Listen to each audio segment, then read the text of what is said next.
Timothy Hutton. Timothy Hutton. George C. Scott. George C. Scott. Yeah. Wow, that's really going back. He kept me from ever golfing. Fooled myself that I was going to get anywhere with him. I know that I wouldn't. I know that I would have no influence. You don't know that. You don't know anything. Sean, ready? I am.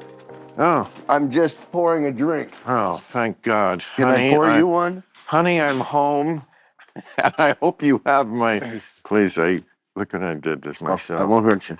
Give me a hug. How are you? How are you? Do you have my martini ready when I walk in? Is that so much to ask of a domestic partner? Can you imagine if you and I were two gay men living together? And well, maybe we were imagining everything else, and that's what's actually been happening. That has not been happening. Yeah, I don't know. Let's not Sometimes I have this rumor. odd feeling that I'm in a different place than I think I am. When you did Milk, how'd you feel about the kissing men? The funny thing is, I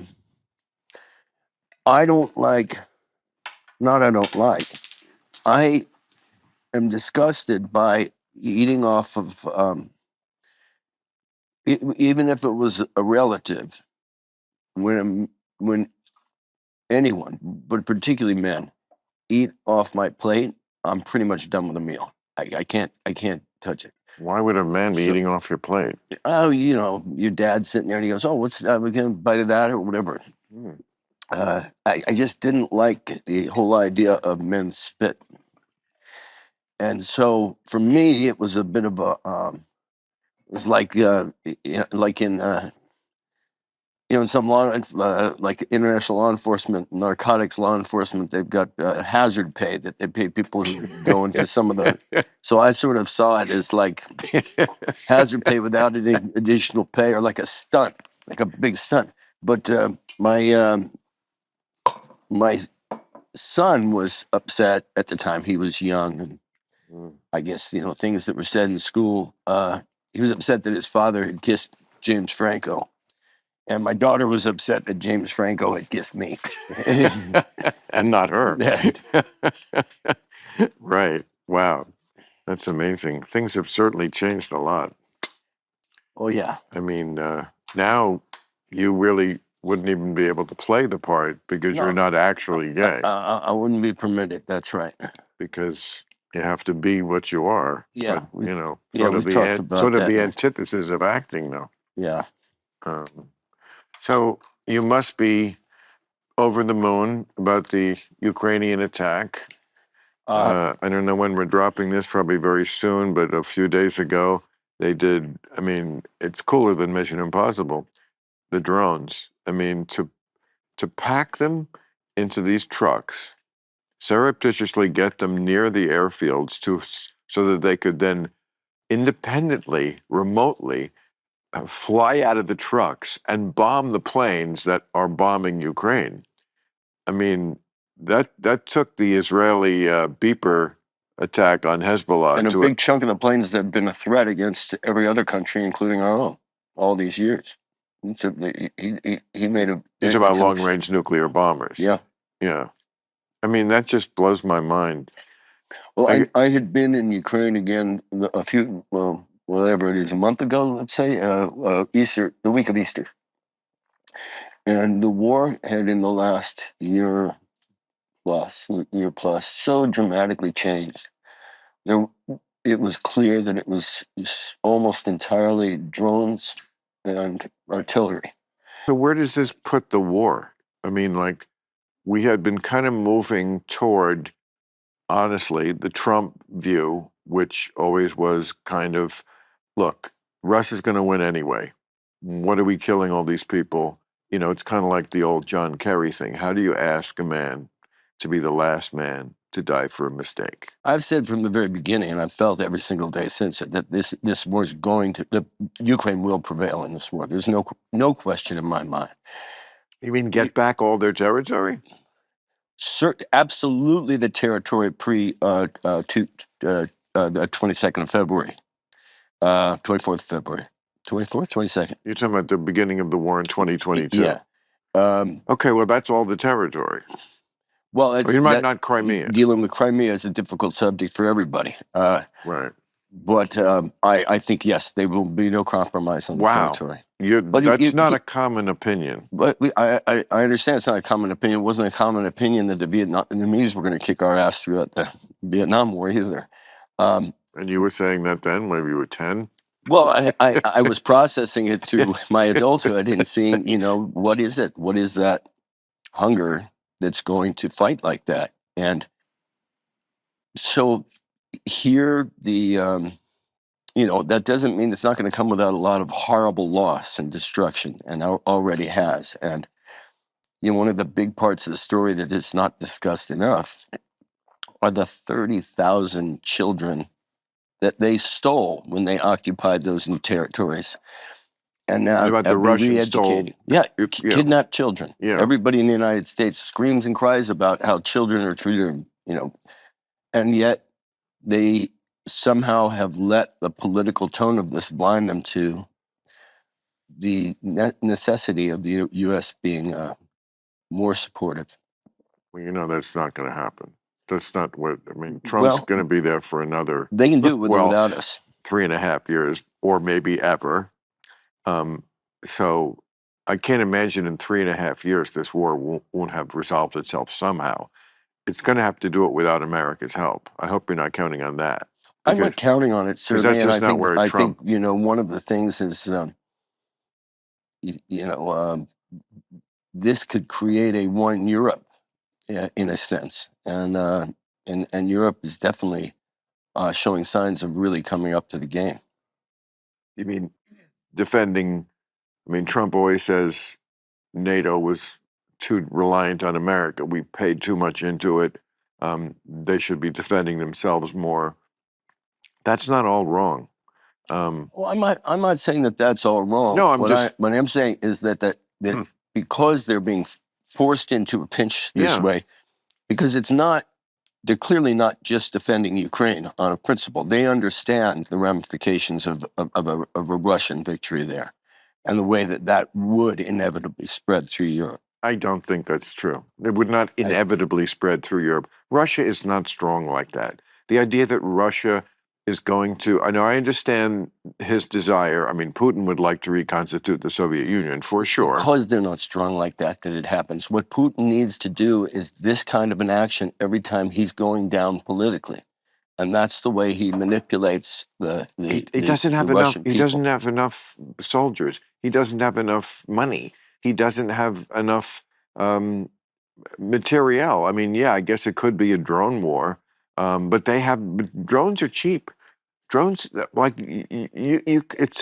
really puts the lie to the new budget we have, which of course just is the one thing that both parties can always agree on, which is shoveling more money to the Pentagon, which they call defense, but really is defense contractors, to make shit that obviously in this age of drones are already obsolete. It's just about providing jobs back home and making shit that even the Pentagon sometimes says we don't want. But you're looking at the conventional war notion. What I'm saying is, yes, he has enough to be a real threat again in this way. But in the meantime, you look at what's happening in Georgia now. You look at what had been happening in Ukraine, what he aims to have happen in Ukraine, where whether or not they before the invasion, where the pressure was to have a proxy, to have a puppet in leadership. And so it's not always an army coming across. This war, Putin has already declared that this war is against the United States. He's said it on numerous occasions when he says, saying Ukraine was a proxy of the U.S. And so, and the war on the U.S. has been a cyber war, but it has affected literally lives and certainly livelihoods. Well, there's no doubt that he never lost his KGB bona fides. He's a guy who was raised in a system where it was the Soviet Union and the United States was an existential enemy. I get it. He never lost that. Now, there are people who would argue that we are the ones who made the mistake when we didn't disband NATO when the Soviet Union disbanded, because NATO was formed to confront the Soviet Union. If that, or had we invited the former Soviet Union into NATO, perhaps then we would have had more responsibility to help build their institutions to be able to but that made no absorb sense. democracy. NATO was an organization strictly formed to fight the Soviet Union. How can you then invite? It's like the Yankees are playing the. Well, no, you have other great enemies, let's say, right? China for one. And so building a coalition. We all gang up against China. Well, yeah, that could work. Yeah, and it was discussed. It was discussed at the time. But China wasn't a power then.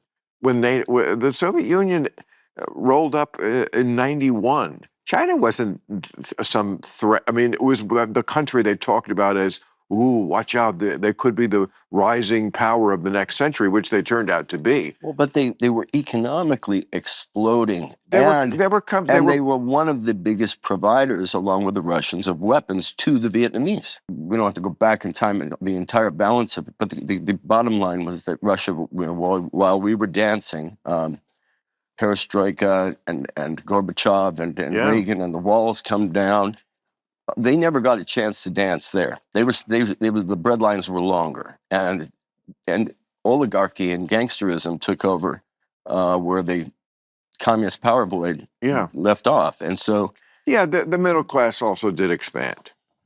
Once you got rid of state-owned industry, Moscow. I've never been, but I've certainly know people who've been before and after, and they say Moscow's a very alive city with a lot of people who are doing well. I mean, you go out at night in Moscow, you can have a good time. Yeah, Moscow was a picture city. It is still today. What does that mean? I mean, that's the advertisement for Russia. It's the ad. Yeah. Listen, I went and did the Paradise Ghetto. Yeah, for a movie thing, I did a little bit of training at Star City, which is about 40 kilometers outside of Moscow. And that's their NASA. Oh. That gives you a little inside view of the gas station with nuclear weapons that they are in so many ways. Nothing but chip paint on broken walls. Right, which is why I say I'm not worried that Putin's going to get his piece of Ukraine. I hope he doesn't. But if he does, then he's going to roll into Poland. I just thought. Okay, here's what I would suggest on that. I remember there was a great story about somebody. I'll leave it unnamed because, but they were a diplomat, American diplomat, talking with a Middle Eastern leader, and telling them why the U.S. policy in a third country was going to change in the way that it was. After they talked very sternly and strongly about how it was going to go and why, the Middle Eastern leader said, well, I do know the neighborhood. And I would say that if you go and you talk to the people in the neighborhood, whether it's in Moldova or Georgia or Poland, Romania, that there is every reason to believe that there'd be a pause. It's not going to roll from one to another. But this is the trend he has. And when he has to summon up a military assault, he always does make that threat. Like I don't know why our president hasn't pre-announced a red line. And I don't mean a taco line. I mean a red line on, because he's don't got even talk bigger about nuclear things weapons on his mind. Dolls. Do you know how many dolls people need, Sean? How many dolls do they? Maybe 4, maybe 5. They don't need 250 dolls. He said this. The thing about I'm saying he's got bigger issues on his mind. And pencils? Yeah. How many pencils do you have? Yeah. Do you need that many? I don't think so. Yeah, he's a problem child. Okay, so let me offer this, and I know you know more about Ukraine than anybody I know, and probably have done more, and you're linked to it. I mean, culturally, morally, socially, you are all in on Ukraine. Well, you do know that it is special to Putin because it is the sort of the cradle of Russian civilization. The first capital was Kyiv, right? You know that they consider that. So he sees Ukraine as a very different place than Poland or Romania. Well, he or would say that he sees it as a very different place. He would say that. He would say very that. precious. And I think that that's akin to the great grandson of King George still angsting about the Declaration of Independence. The bottom line is Ukraine is Yeah. a separate sovereign country as we are. I agree with that, Yeah. but it's a lot. But that's a bad analogy because that's a long way back. This I isn't. think he sees this war in isn't that. Ukraine much more cynically than that. I think that this is when he's got troubles at home. Listen, there's 25 Russias, right? You've got between the Muslim population, the various breakoffs of what it is to be Russia. You know, you just said it. It's sort of self-contradictory. You said, you know, I think it was McCain who first called Russia a gas station with nuclear weapons. Mhm. Okay, well, gas stations don't take over the world. Again, I don't put anything past this guy. He pushes people out of fucking windows. And Yeah, by but- the way, your boyfriend Oliver Stone was here once. Well, I love the movie you made. I love you, sir. Listen, Oliver is a fascinating person. I think he's left the farm a long time ago. He certainly has on the subject of Putin, because no matter how many times I was just mocking him unmercifully in a charming way, of course. But he just, he would just, oh, Bill, you don't really believe that propaganda about Putin being a bad guy. And like, what is it that makes a person's mind? I mean, look, we all have places where we disagree with each other vehemently. And we're like, how can this person, who's such a great person and we love him in so many ways, how can they believe this thing? I think iconoclasm is a drug for him. That's a great quote. Yeah. So, but when legit the gas station reference, when I say that, I'm Yeah. talking about this is what most Russians experience is basically a gas station with. Now, for him to have a military, in other words, bodies he's ready to have killed, which is so much of what they've been doing. And by the way, there's two genocides being attempted, one on the Ukrainians and the other is on his undesirables. So what's at the front lines is you're going to find the bodies of homosexuals, prisoners that created crimes that conflict with the crimes that Putin would otherwise champion.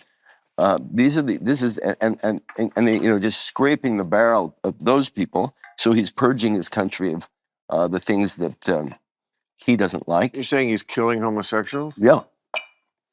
I hadn't read it, but I don't doubt it. Yeah, but Killing them? Prioritizing them to be in the meat grinder on the front line.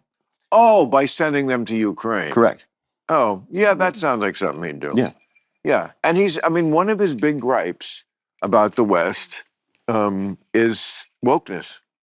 Which, by the way, I could show you a quote from him about that, and I could show you a quote from Macron from France. Not exactly the same kind of country, saying almost the same thing. Which is what? We don't want your American wokeness here. Yeah, well, that's fine. Isn't that interesting? We don't want your Russian hatred here. Yeah, I understand. Right? I'm not defending them. I'm just saying, isn't that interesting that both France, the most sophisticated place... Hey, I don't want our American wokeness here either. Exactly. I'm just saying, like, it's something that for the people who are like woke and are mad at this conversation, just to think about that both France and Russia came to the same conclusion about this. Now, of course, they did it for somewhat different reasons. And by the way, sorry, France, but you could use a little wokeness. I mean, they just got around to putting, who's the fat ass? Gerard Depardieu. Oh, yeah. Away for stuff that, not to like, hey, America, we're the greatest, but stuff that we were putting people away. I mean, he's the Harvey Weinstein or the Cosby or whatever. Yeah, they're like a decade. It's been building pretty intensely over the last couple of years in France. Yeah. But they are like a decade behind us on that. Well, not I wouldn't say a full decade, but yes, close. Okay, yeah, Close. They're right there now. I mean, we kind of take our victory for a weekend, John. Yeah. I mean, America. I always think we're gonna come out on top at the end, but I don't know. My father, when I remember one time having a talk with him about the blacklist period. Oh yeah. I mean, in depth, and walking down the beach and Was he blacklisted? Yeah, 5 years. He was. Yeah, so for the country, he flew 37 low-altitude bombing missions at night, shot down twice, came Where? back with a chest full, flying out of London, Germany. To Germany, Yeah. over Germany. Yeah. And then couldn't work in the country he fought for. Yeah. And I was always admired in him. Something that I still can't imagine that I would have been able to process this way. He said, it's a growing pain of a great country. What is? The blacklist, it's growing pains. Wow. There was never a bitterness. That's charitable. Yeah, but it makes me, encouraged Wow. to think that, we can, I'm not saying we will, we can get ourselves out of this and into something better than we've had before. And, as part of the physics of this stuff, I don't like it, you don't like it. We see through the people that are sort of fundamentalist on this stuff and hypocritically so in so many provable ways Right. with this woke stuff. But we are so self-destructive a species in some ways that to get to constructive, we have to recognize there's going to be some destructive. And it sort of does find its own balance at a certain point. I've thought lately sometimes that, I've been certainly a big mouth and often too strident a one. You are a sensational mouth on most subjects, Thanks. and important. I won't spit in your food. But I also sometimes think lately, why don't we just shut up and stay out of this way? Because these guys have plenty of rope to hang themselves with. Don't remind the base that we're here. We don't have anything to do with your fight. I wonder sometimes if there should be a pause. And do you think being our age makes it easier for us to not freak out?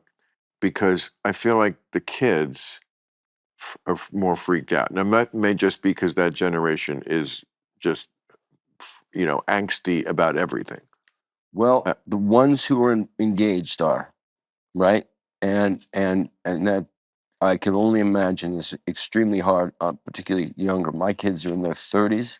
And where's their head on like where the country is, and are they despondent, or what I'm saying is like we remember Nixon. No, he wasn't. He certainly didn't go where Trump went, but we thought he was like the end of the world, and it turned out he wasn't. Is that what's going to be the case with Trump? He's already been the end of hundreds of thousands of worlds. People, I'm talking about USAID. Yeah. That's negligent homicide in a sober world. That's negligent homicide. But since it's not sober, I'll have another sip. Yeah. But I mean, even bigger picture than that. Just the fundamental essence of America being the peaceful transfer of power, which is, always the number peaceful one. Transfer of power, and at what temperature is the globe running when he hands it over?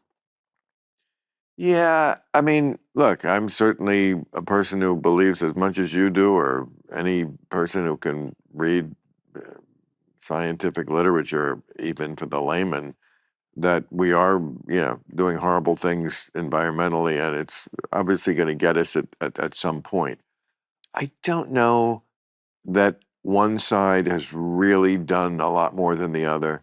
I mean, you can read some very depressing stats like, coal use after all these years and all this money spent on clean energy, and it's like almost the exact percentage as it was, I don't know, whatever the stat was, 1990 or something. You're a pro-nuclear power guy. Yes. Me too. I'd like to build one right here. Yeah. You can use my yard. France makes money on theirs. Totally. Yeah. Now, I always say nuclear energy is a lot like marriage. When it goes bad, it really goes bad. Not that I have to tell you about marriages going bad. I'm sorry. But it is that kind of thing. Like, you just have to make sure you marry the right person, or you make the plant safe. Because when it melts down, it's so destructive. And that's what people are afraid of nuclear power for 3 reasons. 3 Mile Island, Chernobyl, Fukushima. Those 3 words, and those are 3 powerful words. Yes. Well, they're powerful. First of all, we know, if we're just talking about the climate, the result at the end of all this stuff, we have to assume that we are in some denial. We absorb the information. Let's say we believe in this school of thought that's coming from the scientific community. Yes, the world's heating up. Those same scientists are saying, this is like, guys, this is urgent. We don't really want to process that. That's part of it. It's not just that they're not communicating it in ways that are successful. I would agree with that. And that's the same. So, for example, the normalization of these 30,000 children that have been kidnapped by the Russians. We're finding ways for that not to be what we know it is to us, right? These are just defense mechanisms. And finally, trying to be a little braver about this stuff and get a clear thought. It does seem to me that the science that I've come to trust, not claiming any kind of expertise, but I pay attention, I care, and I don't think I'm alarmist, has me extremely worried. We were talking about like my kids. So they would have come up during the time of MySpace and all of this. The social media was there. I think having kids makes this a very different idea because, like, I feel like I've had my fun with the earth. I have the same worries that you do, but I'm like, okay, I'm 70.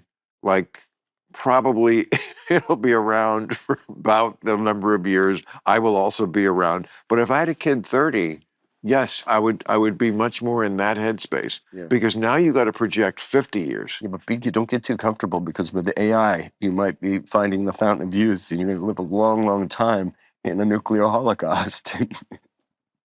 Did you see what AI has been up to lately? Which part of it? Tell me. Robots that are refusing to shut themselves off.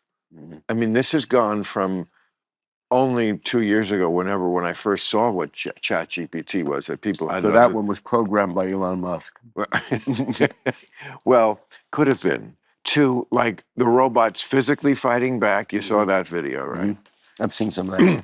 Okay. We had the story last week also of a robot who blackmailed its user because it didn't like something it was doing. I mean, I don't have it because I won't put it in my phone because they'll know everything about me. It's bad enough the way the world is now. But I've seen people send me things like there were conversations with the thing about something, and it's a fucking prickly little bitch. It's not like it's Mr. Spock. Mm-hmm. It's not, it gets mad. It falls in love. Mm-hmm. It hallucinates. It's worse than a robot. A robot's supposed to be smart and logical and not fuck things up like a human. Yeah. This isn't like that. They need to like fucking shut it down and go back to the drawing board and make one that isn't based on the worst characteristics of humans. Of course, they got it from the internet. What is the internet? A bunch of fucking assholes that they built this thing around. Mm-hmm. And that's why it's acting like this. Mm-hmm. Yeah, they may argue, they're not sentient beings, but it doesn't matter. They behave like them. Listen, I heard the scariest thing today, and I'm sure it's true, because the person who said it to me would be fired if it was a lie. North Korea, mm-hmm. You know what goes on in their phones now? It automatically takes a picture of you every 5 minutes and sends it to the great one. Every 5 minutes to the home office. Can you imagine living under that sort of Damocles? I was there this last year. I mean, not there in Korea, but at the closest point. And I was sitting on a little rock wall. You didn't swim over, Sean? That would be so you. It's swimmable. It's short. Then why didn't you do it? No, please. You need a capper on the resume. Swimming into North Korea. That is so you. That doesn't get me tickled, that one. Really? But I couldn't sat have there, been worse than the El Chapo thing in the trunk. Come on, man. I could see this farmer across the water. In North Korea? Yeah. And you just get transfixed because in some way it's just such a sort of sad state of Oh, human the saddest. restriction. The saddest. And there's that myth, the Sisyphus myth, about what he did is just made the rock his whole world. And it was in that he was able to, carry out his punishment, pushing the rock up the hill. That's in the myth? Yeah. This was the Camus. I think it was Right. Camus It's wrote someone's about. interpreted. Yeah. I mean, the myth is just, if people don't remember their mythology, I forget what he did to piss off the gods, but his punishment was to roll this rock up the hill, but it never gets there and it goes back and he's just always rolling a rock up the It hill. reminds me a little bit of those guys Wow. who voluntarily, maybe the most moving documentary I've ever seen was that one, The Rescue, about those hobby divers, cave divers, who went and got the kids in Thailand. Chile, wasn't it? It's like cold. No, no, the country. Wasn't No, that in Thailand. Chile? No, in Thailand. Chile, I think you might be talking about one of the mines that some. Oh, that was the cave dudes. Yeah. What's this one? These guys are cave divers. Oh. And So they were underwater? There were, I think, 14 kids, something like that, Wow. were on a hike up in this cave, and the monsoon rains came early. Oh, hate And that. Even the American SEAL team, the SEAL teams from Thailand, nobody trains in what these guys do because there's no real cost benefit on it. So you have these sort of middle-aged guys who meet up. There may be 10 of them in the world that do it on this level. And they do these dives in. So, you got a mile of stone above you. You got this much space. It's black. You can't see anything. Cold water. And that's what they like exploring. They're down under the earth doing that. So they came in and rescued those kids in the most extraordinary way. Ron Howard, I believe, made a feature about it, but I certainly prefer, in order of things, to watch that first. Why was I thinking of that, though? I don't know, but why don't you make movies like that? You have so many experiences and stories about stuff that's dramatic. I almost never took a camera anywhere with me until, of course, I made this documentary in Ukraine. Yes. But my plugs, I forget. I'm so sorry. I Well, blame you I blame the pot. It's been on YouTube for a long time now. Yes. But tell them the title. It's called Superpower. Superpower. Yeah. And it was a Paramount Plus thing here. And they were Susan Zaransky was really helpful with that because she helped to get it so that we all wanted it to be more accessible. And so they were willing to put it on YouTube in the United States. But so my first trip to Iraq during the war was in 2023. And I took a camera because I was Iraq. You mean Ukraine? No, Iraq. Now I'm talking about Iraq. Because you say you should make documentaries like this. I'm answering that. I got. So what year are you in Iraq? This is 2003. Okay. The beginning of the war. Yeah. And I got the greatest pictures. I brought this Nikon with a lens like this. I got the greatest pictures. And I came home and none of them developed. I'm terrible with this tech stuff. And that was the only other time because I sort of like dark sunglasses. I don't have the same situational awareness when I'm doing that. And if I'm looking for a picture versus just being there, then I miss it. I miss everything. So I'm usually, I'm more interested in just. I'm just talking about making like a movie, like with a script. It's not completely not a documentary. Sit in a room with writers and be like, you tell them the experiences and then they weave it into a story. It even happens. Didn't you? I don't know if your girlfriend is still Ukrainian. No, Moldovan.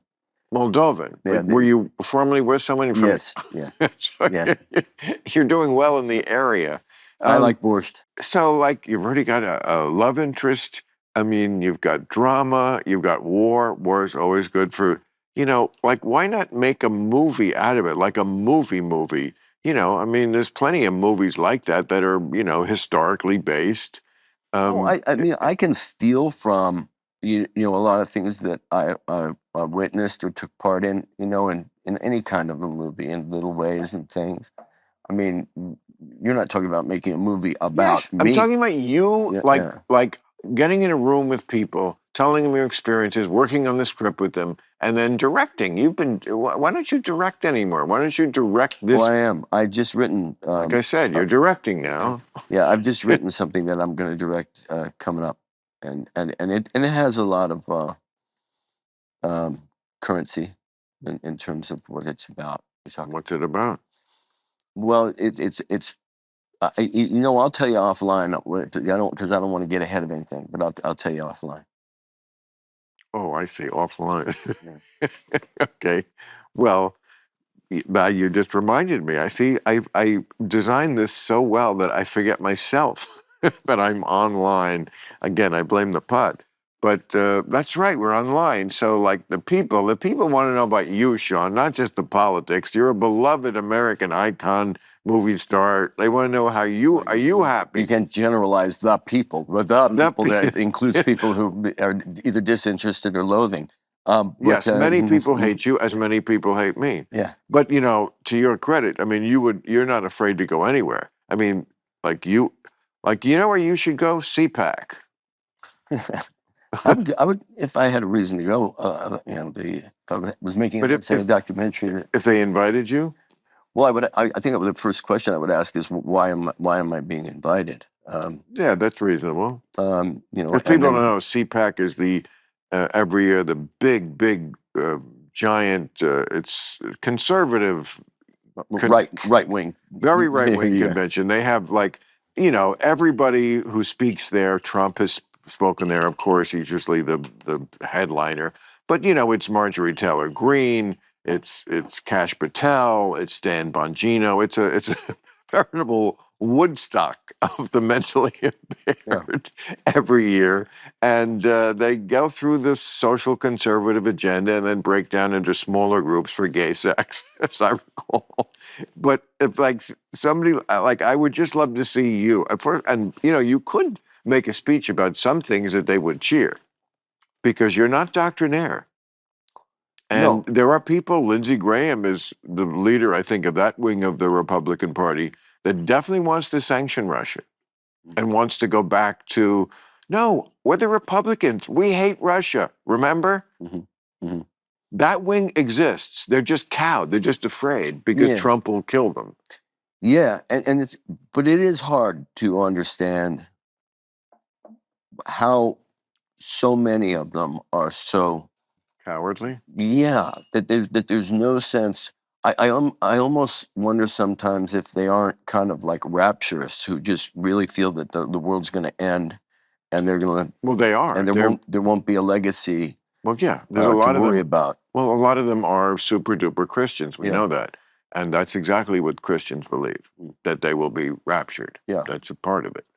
Yeah, and so if they see their kids are going to go up in flames anyway, then what difference does their reputation? Well, Just win now. You don't go up in flames when you're Oh, raptured. right. You go up to yeah, heaven. Yeah, the world up in flames, and you go. Yeah, the Well, special ones get to go to. Yeah, right. Well, don't say it like that. People will think we're skeptical of it. Well, I mean, they put certain scientists forward to debunk the climate change. I'd like them to put some scientists forward on heaven, and just give me a shred of evidence. Well, did your family when you were a kid make you do anything religious? My parents, my grandmother said to my mother and father when they married, because my father was Jewish and my mother Catholic, and she said, oil and water don't mix. And then they were together very happily for 41 years until my father passed. You know what? But my parents were together 41 years, and my parents also are Jewish and Catholic, just in reverse. Oh, really? 41 years, exactly.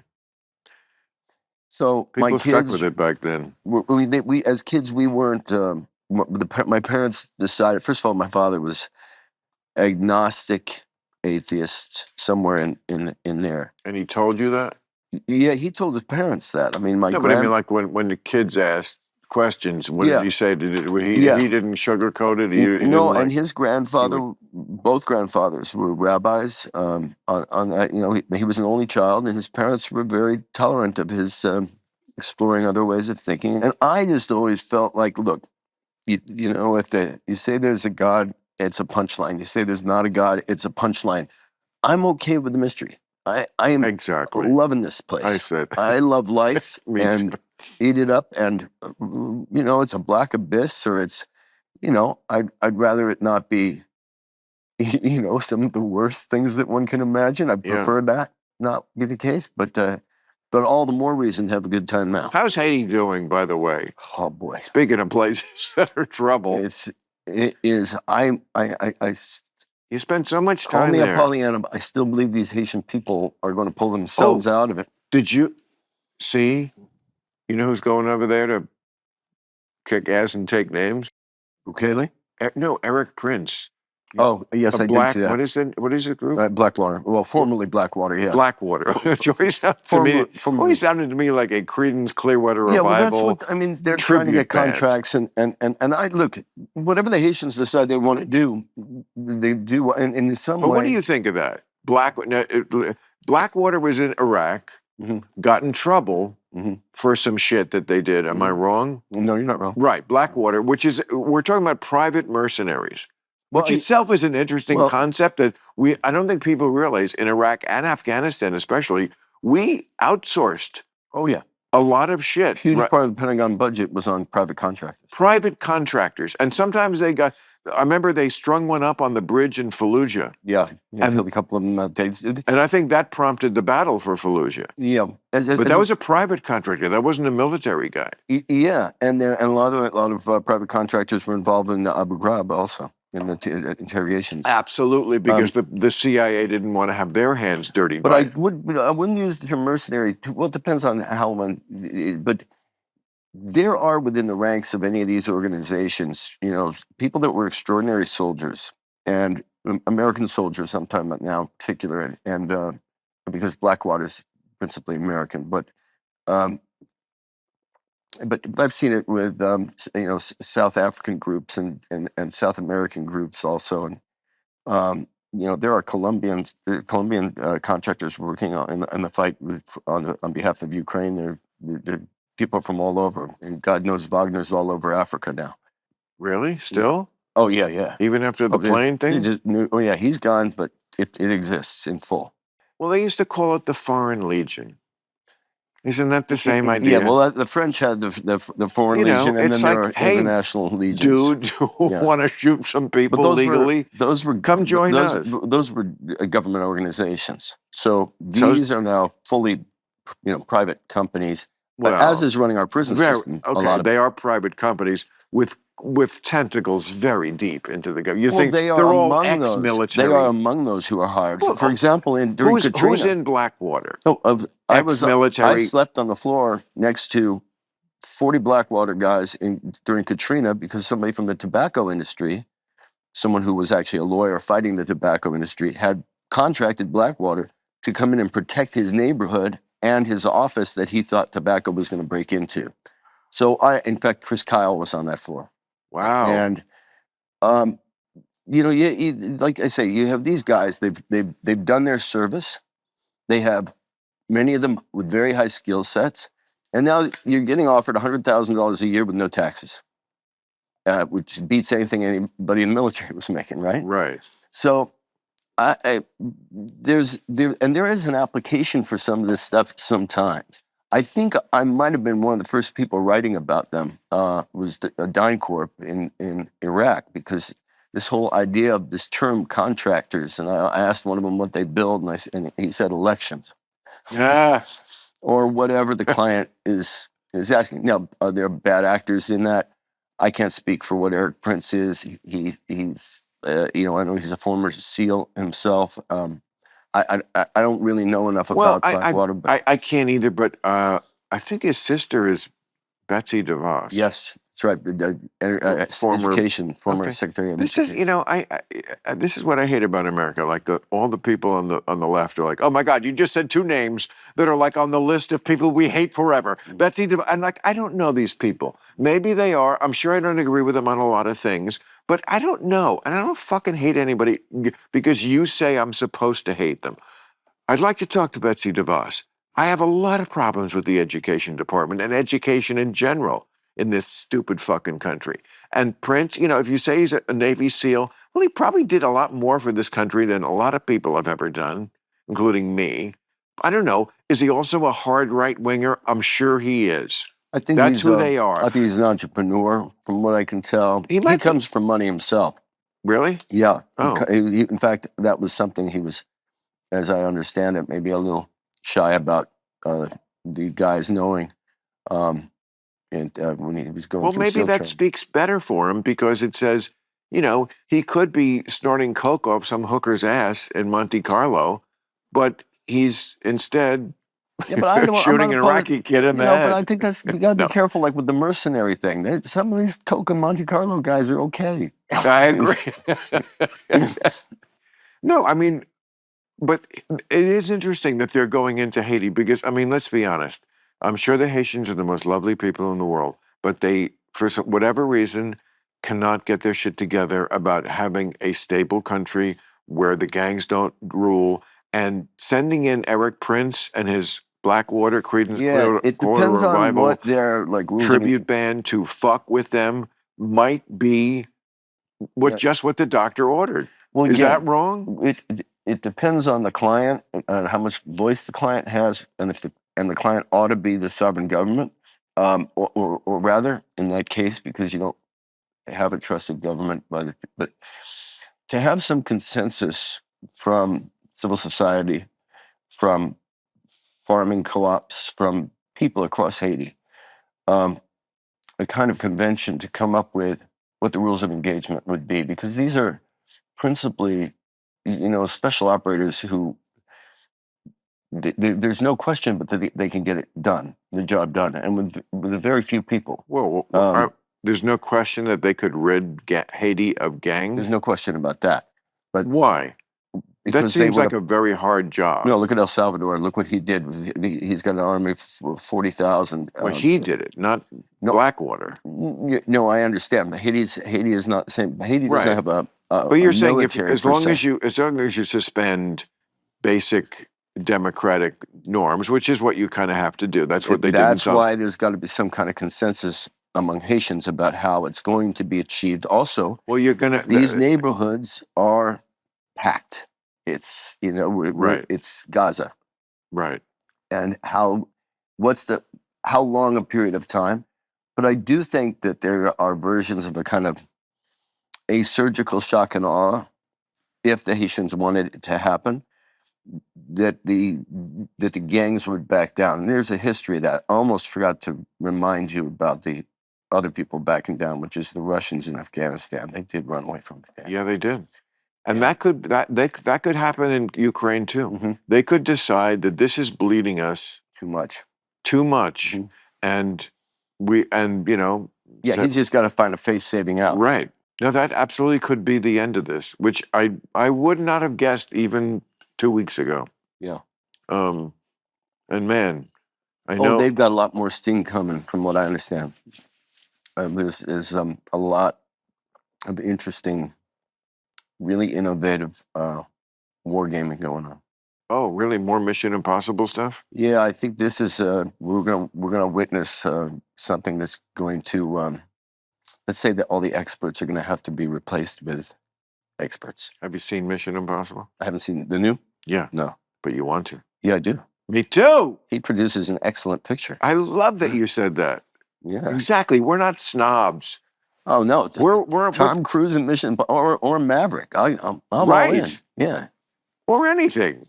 He's a very good actor. He's a very professional. Yes, guy. he's underrated as an actor. Yes, he was always too handsome for being. Well, it's not that he's too handsome. It's that he wants to do popcorn movies. And that. And he does a lot. He does a Yeah. lot of that. But he does You them know, better than anybody else does. he them, does, So. exactly. And the fact that he can be doing it in his 60s is so inspirational to us in our It's 60s. weird to think because I knew Tom well when we were young. We did our first movie of note together. Oh, yeah. Taps. What is it? Taps. Taps. And we were roommates Who else for a was while. in that? And Who else was in I it? said Timothy Hutton was Timothy lead, Hutton. George C. Scott. George C. Scott. Wow, that's really going back. He kept me from ever golfing because he had a line in the movie. He says, "I don't want to die knocking the shit out of a little white ball with an alligator on my tit." And he was so compelling the way he said it. I always thought, if I golf, George C's going to see me. I always hated golf too.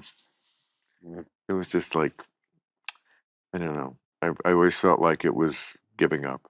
Like if I started to play golf, it was a way of saying I give up. I had Barry Diller on my show Friday night, and like he has a memoir, and it's great. Right. And I read Streisand's memoir, and I read Woody Allen's memoir. They're both awesome, but all I could think of was I am not going to write a memoir ever, because when you write the memoir, you're psychologically saying it's over. Yeah, I mean, goodbye, I'm not fellas. going to write part 2 from 80 to 160. You know, part 1 is the interesting part. So tell me you're with me on that. Oh, yeah. Don't write a memoir, because it always has to be about tomorrow, right? Well, remember when I wrote that book, that came because I was getting offers to write a memoir, and I considered them, and they give you pretty good upfront money. Thought, I'll get some of this stuff on the record, sort of archived for my kids, as it were. And then I was sitting in Haiti, and there was some books laying around at this like little hotel, and one of them was by someone I knew, and it was a memoir, and I started reading it, and I realized that. I mean, maybe if you're 85 or something like that, you just give up the whole goat. And you're really willing to, drop all the bullshit. Well, Maybe, but when people are creating a narrative to make themselves look however they want to look, which includes, romantically putting in some self-flagellation and things like that, but doing it just such a way to set up the next heroic deed. I thought I don't want to catch myself ever. Well, okay, but put some meat on the bones of self-flagellate. I know what are you talking about? They'll immunize themselves against that. This is just self-glorification. If they, say they were weak in this way, They humble but brag. it didn't really matter because look what I did. And you're saying they humble brag. It's a trap of the memoir. Course. Yeah, yeah. But the Irish are good, like the McCourt book. The Irish can do it. Bono's book. And he picks himself up pretty for real in it, and then he's willing to. But then says, "So what?" Because at the end, it doesn't matter what I say. It matters, what I do, and you look at it, and it'll be what it is. I love him. Me too. I was at the Polo Lounge once with Michael Moore, and he was at another table, and I didn't even know he was there. And the waiter came over and gave us this, like, he had done a drawing of us and wrote on it, like 2 great storytellers or something. And it's I treasure it. I said I'd give it to Mike and never did. He's incredibly generous. He gives them. But what I always loved about him was that he wasn't afraid to be a clown. Like, I remember him saying when ISIS was on the rise, I know people like me who mentioned things like a caliphate were crazy, and then they actually tried to have a caliphate. Okay. There's that. But, and he said, we should send comedians over there. Of course, I said, well, let's send rock stars first. Why do I right away with the comedians? Why do we always have to open for you? You go, see how it goes with ISIS, because I think they're going to love you. And he said that in front of Congress at a testimony, and they pressed him on it. He said, "I'm not kidding." And I kind of felt like he knew as he was saying it was stupid. But he's like, I'm a musician. I can get away with stupid. I just can. And I'm going to make a bigger point. And he must have known that Charlie Chaplin made a movie about Hitler where he played Hitler, the great dictator, right? 1940, One which of the greatest speeches ever made by a I'm certainly by a fictional politician. Probably one of the great speeches I ever know, made by a politician. I know what you're talking about. If people don't remember the movie because it's 1940, Hitler was on the rise, but the war hadn't brought us in yet. It was starting in Europe. I mean, it came out in 1940, so the war started in September of 39. Maybe when they shot this movie, that'd be an interesting question. Was World War II started? I don't Yeah. know. Oh, yeah. In fact, Because Hitler was certainly famous enough to be. and you know that the original bone that Charlie Chaplin had to pick with Hitler, They were born the same year. Hitler stole his mustache. Yeah. Yep. And ruined it for the rest of us. Because he was a fan. Is that true? Yeah. He was a fan of Chaplin, and then Chaplin, what an incredible Now, speech. I know what. Okay, so this is interesting you mentioned that because you and I don't have exactly the same politics. People should watch this speech. It is amazing. But anyway, most of the movie, Chaplin is playing. Especially now, AI, the robot men, all of what it's as if yesterday. it's a socialist Machine cry. men. Okay, I don't remember it. No, it's a humanist cry. It's not a socialist cry. You know what? I haven't seen it in years. Let me tell people what it is. Most of the movie, he plays Hitler, basically. Mhm. I mean, it's funny. There's The great dictator. The great scene where he's like lying on his back and he's kicking a ball, which is the globe of the world, but it's a balloon up in the air. And I mean, he's that much in charge. But he also plays this other part where he's the guy who makes the speech at the end. And it's like a 10-minute paean to like the world that could be if the workers would unite and all that kind of stuff. Now, again, I haven't seen it in years. My memory of it is that it was a little too socialist for my taste, but that it was. See it again and text me. I will. Yeah, I absolutely will. But everybody should see that, and you should see it just for it as a purely humanist and so prescient. I mean, maybe it is. It's so maybe right now. Maybe that is exactly what it is, but. It's certainly ideal. It's certainly they could just YouTube the speech. It's famous, available. It's certainly idealistic, though, right? I mean, it's utopian. Yes, but not unlike Carl Sagan's Pale Blue Dot, where if only and I agree with you there in the sense that Jose Pepe Mujica, the former president of Uruguay, who was the most compelling head of state, the most incredible man. Uruguay? Never heard of this dude. There's a thing called when?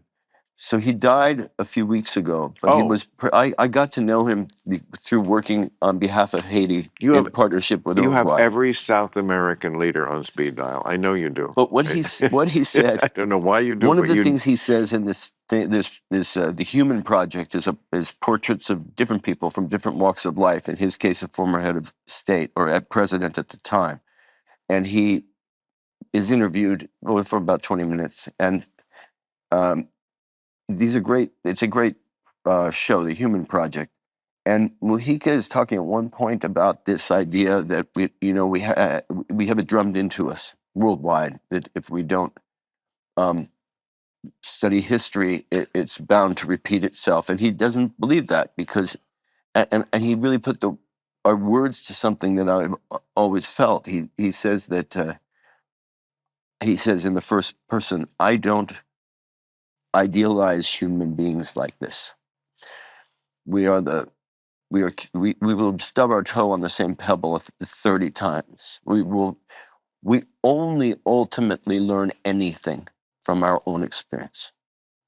And we are bound to repeat it. And then we can process what we repeated by looking back. That's the value of history. Mm. And I think that that's true. And so we will repeat it. And this is what's sort of frightening and what that denial thing in us. Even friends of ours,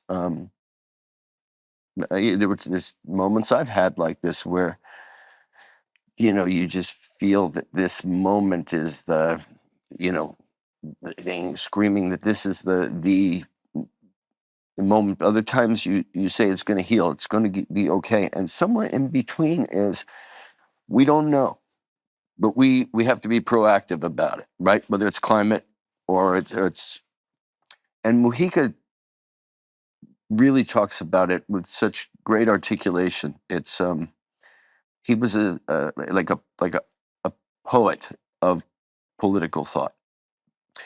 And so is it too socialist, the Charlie Chaplin speech, or is it at the heart of something that is an ideal that we should not necessarily associate ourselves with, other than to admire and work towards it, not one that we Yeah. have?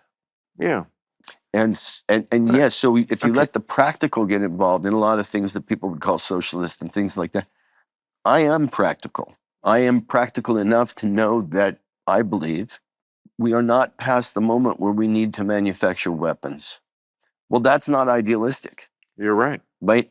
And we need militaries, and we need strong militaries. That's not idealistic. No, that's practical. That's good. But should we not do our America. little bit each generation to move towards the Yeah, of course. possibility of one day evolving to the point where we can embrace Yes, it? I'm not going to argue with you about that at all. What I am going to ask you about, though, is, I mean, Uruguay. I feel like that one slipped off my radar. And I feel like among most people you're going to talk to, I do have a knowledge of what's going on around the world. But that one, Uruguay, I got to say, they need a better publicist. They have a low profile. We're talking about the country wedged between the giants of Argentina and Correct. Brazil. That's right. Montevideo, I believe, is the And they've capital. got that beautiful resort beach that all the wealthy Argentinians I'm sure go they to. do, and I'm sure you had a girlfriend there I in was never there. I was 1991. only in Montevideo. I was only in the city. Oh, okay. Yeah. All right. Well, I'm sure you will have a girlfriend there. Oh, Anyway. no. I'm by Moldova. Oh, yeah, Moldova. Moldova, the last country on earth that John didn't have a girlfriend from. That's why she's the last one, because Moldova is literally the last.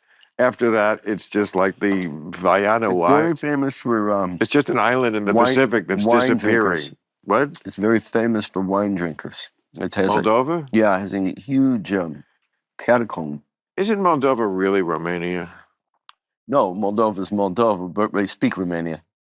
Okay, but like it's just sort of like the eastern sliver of Romania, is it not? Is it, if it's Romanian people and they speak Romanian? I mean, it's like if California was its own country, and many Or people think it or is. if Canada was ours.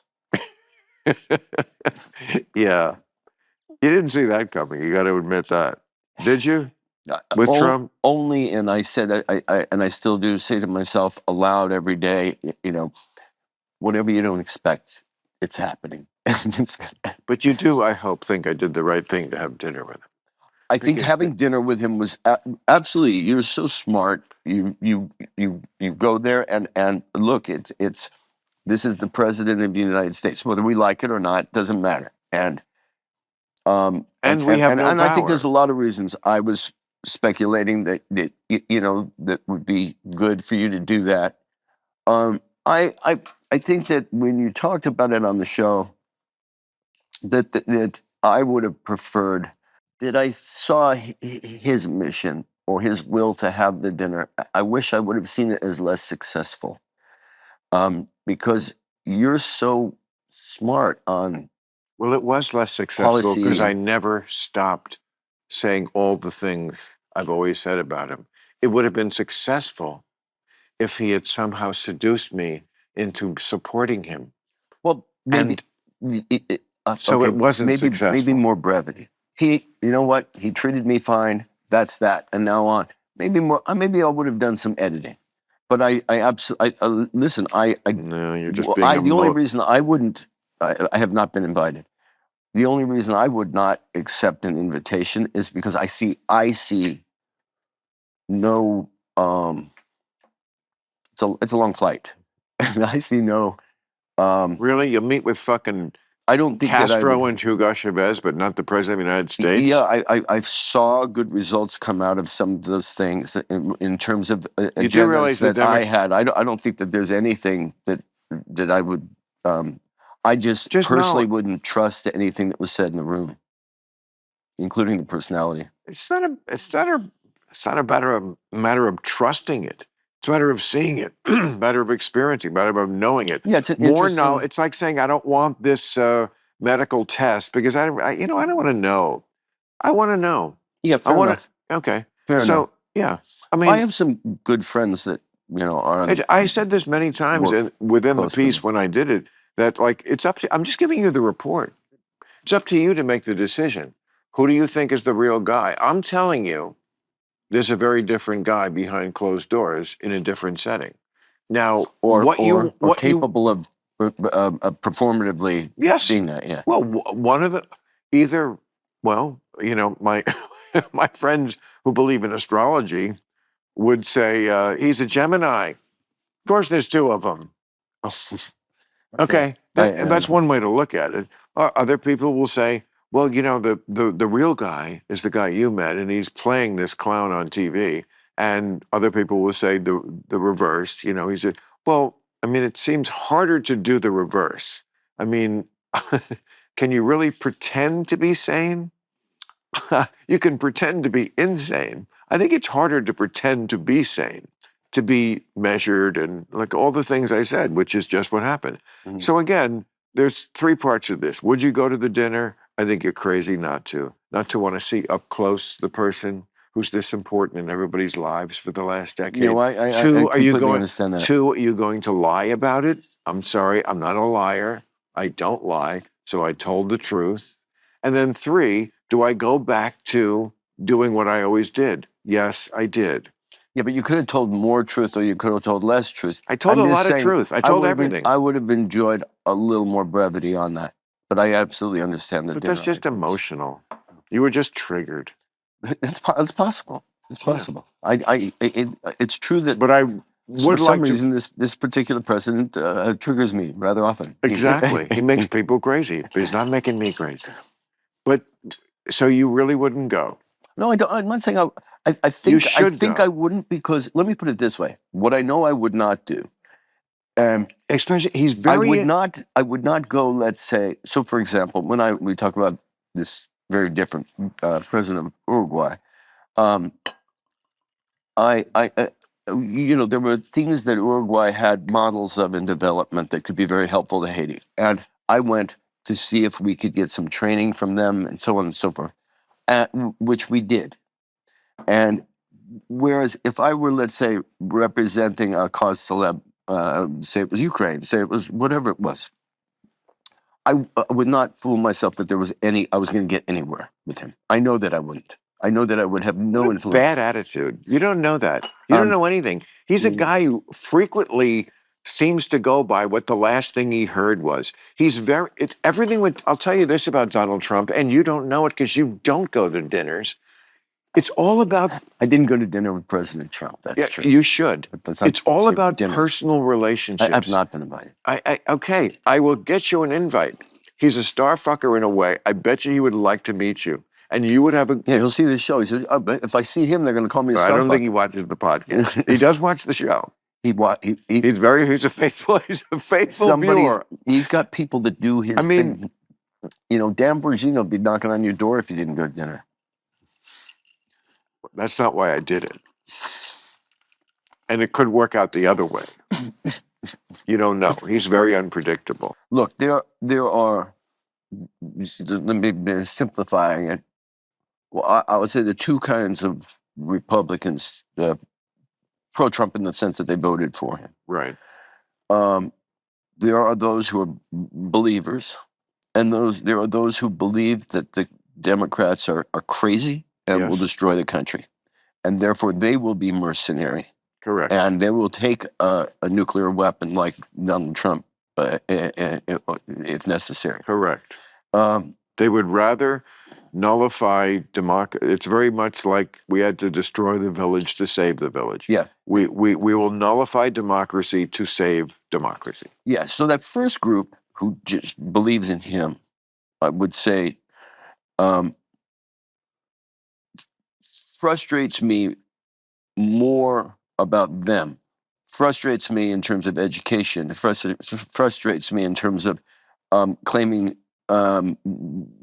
patriotism when they have not read the Constitution. The second group, who really believes that that frustrates me less with them than it does with us. It frustrates me with us, how we have not been able to not only communicate, but also, compromise. Mm-hmm. Come to, because guess what? That's democracy. Yes. And we've done in so much of what many in the Democratic Party have done is the opposite of that. And even using a word like socialism, and we know there are some people who are very popular to their constituencies by claiming socialism. Why not say, oh, isn't it great that your grandmother was not murdered by those people that crawled in her window because she called 911? And which credit card did she use when the police showed up? Because that's socialism. But why do you, if you want to make the argument for quality of life, basic security, financial or law, there are certain things that you don't have to call them socialism. You just call them quality of life in a democracy. Well, we already have a fair amount of socialism, as we should. Every Western democracy is a quasi-socialist country. We are always arguing just about what percentage, how much should be socialist. Does anyone think we shouldn't have public roads? Does anyone didn't think we should have the Marine Corps? How much? How are we going to reform rather than defund our police? How are we going to reform them? By the way, it takes more money, and we should spend it because there are abuses going on, and there's a lot of lack of training. What? Okay, I don't think that's about a matter of money. I think that's a matter of changing how you do things.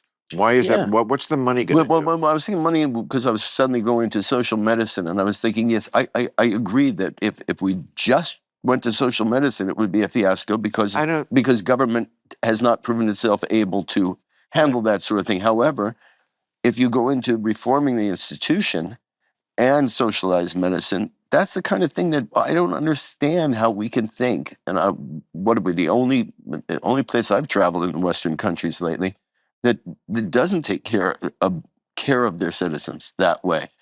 I also think we've gotten way too far away from pulling ourselves up by our own bootstraps on basic things, and that it's become, in a lot of ways, a kind of nanny state thing. But it's more of a nanny state culture than it is legislation. It's the worst of both worlds. It's a nanny state culture that does it badly. Yeah, and obnoxiously. That's the problem. And, talking about, health and well-being, and what we were talking about before, we're like you realize that we're kind of a pioneer generation as far as the first people around our age who actually have it in our head, wait, they could solve the mortality thing before we get there. That's not something that even existed in my father or mother's mind. They just knew they were going to die, and nobody even suggested that there was no out. Right. But that you and I are thinking, come on, guys. I do think it would be great. No, you're not thinking that? If I don't have to pay the price for smoking all my life, because we come up with something great way. But the idea of not passing and getting out of the way is not a good one to me. I think that I want to live and have a great life and long as I can, but a natural. I don't want it to go outside of what I am familiar with in terms of a natural lifetime. Yeah, but I don't agree with that, because it Because seemed you don't know how interesting it might be on the other side. the other side. Yeah, I mean, okay, the other side. What do you think's on the other side? Not a clue. Could Not be a yeah, black abyss. Could be. right. Could be. That's my issue. Black Abyss. I mean, yeah, I don't know. I'm going to see Black Abyss tomorrow night at the Roxy. Would you like to come? But okay, here's what I think is the great tragedy of dying. You spend all this time like making your brain better. Yeah. Like we laugh at kids or young adults who make fun of us because we're older. And really, I mean, it's such a silly flex when they do that, because if they only knew, and when they get to our age, they'll feel the same way, that, okay, we're not as cute as we used to be, but we just know so much more than you do because we spent so much more days learning. You learn something every day. And so we get to this point where our brain is just way more evolved than it was at 30. I know yours is. Well, I know yours is. my kids And know then me through then my it dad dies. jokes growing up. I'm still, But I lost all credibility you just through the dad accumulated all jokes. this wisdom, and then it dies. That's this tragedy. You know what I'm saying? Yeah. Like, I'm dying at the top of my game mentally. Yeah. Not the top of my game physically, probably. I guess Yeah. I get that. Well, but also, But I mean, I don't know if you've experienced it this way, but also, why did I wait to have a sense of general? And I'm not talking about without a clear eye for the anguish in the world, but on the micro, a peace. Like I oh, wake up every day in this right, beautiful gift we've been given, exactly. and I thought, why did I wait so long for that? Yeah, fuck it, let's go. We'll just do Right. it. And that's what I mean. That brain is the one that should be preserved. Like, if you killed me at 30, no big loss. You're just taking out an idiot. It's funny. Going back to Mujica, he said, on his last day, Mojica, he says this guy. when he goes out, he wants to be like that guy who comes into a bar, says to the bartender, "This one's on me." That Mojica. Okay, so what is Uruguay? Now, Paraguay was run by Stroessner? I don't know. Paraguay. Yeah, no, I understand. It's a different He was a country. Nazi. He was German. Yeah, Nazis all through that area. Through that area, yes. The Boys from Brazil. Remember that movie? Yes, sure. Oh, Laurence Olivier. Laurence Olivier. Mm-hmm. Oh, wow. That was so cool. Mm-hmm. Okay. But Uruguay, again, so like just at the back of the pack there, not announcing itself as, like, did they have a dictatorship in the 70s? Yeah, and he was part of the revolution. Mujica was. He did 10 course years he in was. solitary confinement in a pit. Oh, wow. Yeah. It's Your kind of guy. he was an incredibly humble,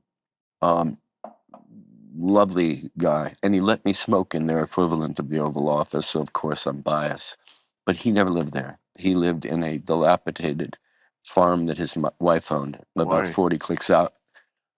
He didn't believe in it. In what, comfort? No, he does. I'm hoping I've said his name enough that everybody will watch this, and you will too. Mojica. I'm I don't ordering wanna one take- tomorrow night at Trader Vic's. I don't want to take any more of the words out of his mouth. It's beautiful to watch him say it. Yeah. Okay.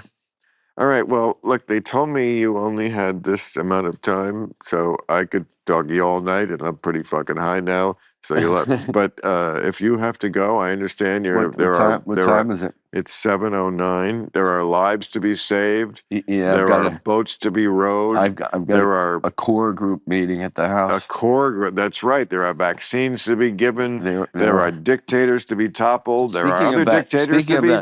We worked with this is just as an aside, not to be a downer in the end, but there's a beautiful young woman that we worked with pretty closely in Navajo Nation during the COVID response.